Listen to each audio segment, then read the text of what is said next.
ಯಕ್ಷಗಾನ ಅಂತ ಬಂದಾಗ ಮೇಳಗಳು ಮತ್ತು ಅದ್ರ ಜೊತೆಗೆ ಪ್ರಸಂಗಗಳು ಕಡಿಮೆ ಇಲ್ಲ, ಲೆಕ್ಕ ಇಟ್ಟರೆ 1000ಕ್ಕೂ ಮೀರಿ ದಾಟಿ ಹೋಗ್ತದೆ. ಹೀಗಿದ್ದಾಗ ಈ ಚಂದ್ರಹಾಸನ ಕಥೆಯೇ ಯಾಕೆ? ನಾನು ತುಂಬಾ ಕಥೆಗಳನ್ನ ನಾವು ರೆಫರ್ ಮಾಡಿದ್ರು, ನಮ್ಮ ನಾಗರಾಜಣ್ಣ ನೈಕಂಬ್ಳಿ ಅವರು ನಂಗೆ ರೆಫರ್ ಮಾಡಿದ್ರು, ನಾವು ಚರ್ಚೆ ಮಾಡಿದ್ದು. ಅದ್ರ ಜೊತೆಗೆ ಚರ್ಚೆ ಮಾಡಿ ಎಲ್ಲ ಆದ್ಮೇಲೆ ಅದರಲ್ಲಿ ನನಗೆ ಈ ಕತೆ ನನಗೆ ಇಷ್ಟ ಆಗಿತ್ತು ಪರ್ಟಿಕ್ಯುಲರ್ ಆಗಿ. ಯಾಕಂದ್ರೆ ಒಬ್ಬ ಭಿಕ್ಷುಕ ಕುಂತಳದ ರಾಜ ಆಗ್ತಾನಂತ ಹೇಳಿದ್ರೆ ಸೊ ಅದೊಂದು ಟ್ರಿಗರ್ ಪಾಯಿಂಟ್. ಅದು ನನ್ನ ಜೀವನದಲ್ಲಿ ನಾನು ಎಲ್ಲೋ ಪಾತಾಳದಲ್ಲಿದ್ದೆ. ಸೊ ನಾನು ಇವತ್ತು ಈ ಪರಿಸ್ಥಿತಿ ಬಂದು ಕೂತಿದ್ದೆ ನಾನು ನಾನು ಒಬ್ಬ ವೀರಚಂದ್ರಹಾಸ.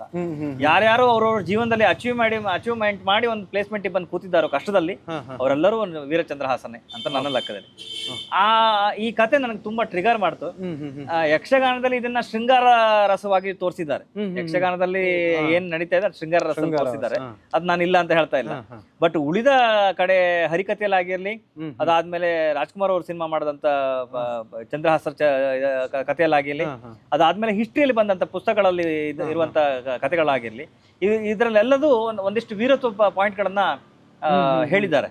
ಅದನ್ನೆಲ್ಲ ನಾನು ತಗೊಂಡೆ. ಅದಾದ್ಮೇಲೆ ಅವ್ನು ಶ್ರೀಮನ್ನಾರಾಯಣನ ಪರಮ ಭಕ್ತ. ಶ್ರೀಮನ್ನಾರಾಯಣನ ಅನುಗ್ರಹ ಅವನ ಮೇಲೆ ಎಷ್ಟಿತ್ತಂತ ಹೇಳಿ ಪುಸ್ತಕದಲ್ಲಿ ಓದಿದ್ದೇನೆ. ಇದೆಲ್ಲ ವಿಷಯಗಳನ್ನ ಕಂಡಾಗ ನನಗೊಂದು ಟ್ರಿಗರ್ ಆಯ್ತು. ಓಕೆ, ಒಬ್ಬ ರಾಜ ಆಗ್ಬೇಕಂತ ಹೇಳಿದ್ರೆ ಅವ್ನು ವೀರನ ಆಗಿರ್ಲಿಕ್ಕೆ ಸಾಧ್ಯತೆ ಇದ್ದೇ ಇದೆ. ಈಗ ಒಂದ್ ಬಳಗದಲ್ಲಿ ವೀರ ಅಂತ ಏಕಿಟ್ರಿ ಅಂತ ಹೇಳ್ಬೋದು. ಇದ್ರೊಳಗತ್ತೆ ನನ್ನ ರಾಜಂಗ್ ನಾನು ವೀರ ಅಂತ ಹೇಳಿದ್ರಲ್ಲಿ ಕರೆಯೋದ್ರಲ್ಲಿ ನಾನು ಯಾರು ಪರ್ಮಿಷನ್ ಕೇಳ್ಬೇಕು. ಸೊ ಯಾರನ್ನ ಬೇಕು ನನ್ಗೆ ಇಷ್ಟ, ನನ್ಗೆ ಅವ್ರ ಕ್ಯಾರೆಕ್ಟರ್ ತುಂಬಾ ಇಷ್ಟ ಆಯ್ತು. ಅವರ ಏನು ಚಂದ್ರಹಾಸನ ಒಂದು ಏನಿದೆ ವಿಜುವಲ್ ಪಾಯಿಂಟ್ ಏನಿದೆ, ಎಲ್ಲ ಕಡೆಗೂ ಆ ತಾಳ್ಮೆ, ಬಂದದ್ದ ಎಲ್ಲನ್ನು ಫೇಸ್ ಮಾಡುವಂತ ಗಟ್ಟಿತನ ಎಲ್ಲವೂ ನಂಗೆ ತುಂಬಾ ಇಷ್ಟ ಆಯ್ತು.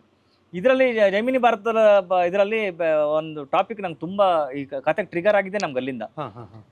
ಶ್ರೀಕೃಷ್ಣ ಪರಮಾತ್ಮ ಇದನ್ನ ಏನು ಕುದುರೆಯನ್ನು ಕಟ್ಟದವಾಗ ಅರ್ಜುನ್ ಇದಕ್ಕೆ ಅರ್ಜುನ ಕೇಳ್ದೆ, ನಿನ್ ನಂಬ್ಕೊಂಡು ನಾನು ಇಳಿದಿದ್ದೇನೆ, ಈಗ ನನಗೆ ನೀನೊಬ್ಬ ಸಾಕು ಅಂತ ನಾನು ಹೇಳ್ದೆ.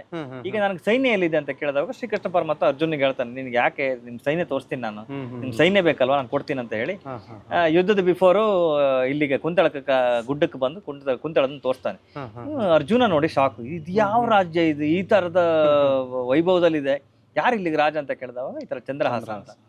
ಆವಾಗ ಚಂದ್ರಹಾಸನಿಗೆ 300 ವರ್ಷ ಅಂತೆ ಅವ್ನು ಬಂದವಾಗ. ಸೊ ಇಷ್ಟು ಜನರನ್ನ ಸಂಪಾದನೆ ಮಾಡಿದ ಹೇಳಿದ್ರೆ ಹೆಂಗ್ ಸಾಧ್ಯ ಹೇಳಿದ್ರೆ ಕೂಡ ಅವನ ಹತ್ರ ಎಷ್ಟು ಅಕ್ಷೋಹಿಣಿ ಸೈನ್ಯಗಳಿದೆ ಅಂತ ಅವನಿಗೆ ಗೊತ್ತಿಲ್ಲ. ಆ ಮಟ್ಟದ ಬೆಳವಣಿಗೆ ಮಾಡಿದವನು, ಅಷ್ಟು ಜನರ ಜೊತೆಗೆ ಬೆರ್ತವನವನು.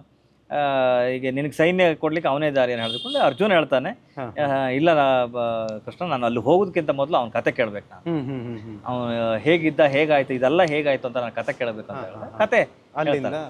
ಸೊ ಇಷ್ಟೆಲ್ಲ ಒಬ್ಬ ರಾಜ ಲೆಕ್ಕವಿಲ್ಲದಷ್ಟು ಅಕ್ಷೋಹಿಣಿ ಸೈನ್ಯಗಳನ್ನ ಹೊಂದಿದ್ದ ಅಂತ ಆದ್ರೆ ಅವನ ವೀರ ಆಗದೆ ಇರ್ಲಿಕ್ಕೆ ಸಾಧ್ಯವೇ. ಇದು ನನಗನ್ಸಿದ್ದು. ಯಕ್ಷಗಾನದಲ್ಲಿ ಒಂದು ಹಂತದ ಶೃಂಗಾರ ಕಾವ್ಯದಲ್ಲಿ ಏನು ವಿಷಯ ಬಂದು ಬರೆದು ಕೊಟ್ಲು, ಇದನ್ನ ಆ ಟಾಪಿಕ್ ಮಾತ್ರ ಇಟ್ಕೊಂಡಿರ್ಬೋದು. ಬಟ್ ಓವರ್ ಆಲ್ ಆಗಿ ನೋಡಿದವಾಗ ಒಬ್ಬ ರಾಜ, ಒಬ್ಬ ಏನೂ ಇಲ್ಲದವನು ರಾಜ ಆದ ಅಂತ ಹೇಳಿದ್ರೆ ತುಂಬಾ ಟ್ರಿಗರ್ ಕೊಡುವಂತ ಪಾಯಿಂಟ್. ನನಗೆ ಇನ್ನೊಂದು ಏನಂತ ಹೇಳಿದ್ರೆ, ಈ ಕತೆ ನಿಮ್ಮಲ್ಲಿ ಅಂದ್ರೆ ನೀವು ಚಾಯ್ಸ್ ಮಾಡಿದ್ದು ಎಷ್ಟು ಟೈಮ್ ತಗೊಳ್ತಿ ಇದನ್ನ ಈ ರೀತಿ ರೂಪಕ್ಕೆ? 2.5-3 ವರ್ಷ. 2.5-3 ವರ್ಷದಿಂದ ಈ ಫ್ಲಾಟ್ ನಿಮ್ಮಲ್ಲಿ ಇತ್ತು? ಹೌದೌದು. ಕೋವಿಡ್ ಟೈಮಲ್ಲೆಲ್ಲ ಆ ಟೈಮಲ್ಲೇ ನಾವು ಅದನ್ನ ಅದ್ರ ಬಗ್ಗೆ ವರ್ಕ್ ನಡೀತಾ ಇತ್ತು. ಅಂದ್ರೆ ಡಿಸ್ಕಷನ್ ಅಲ್ಲಿ ಇದ್ದೆ.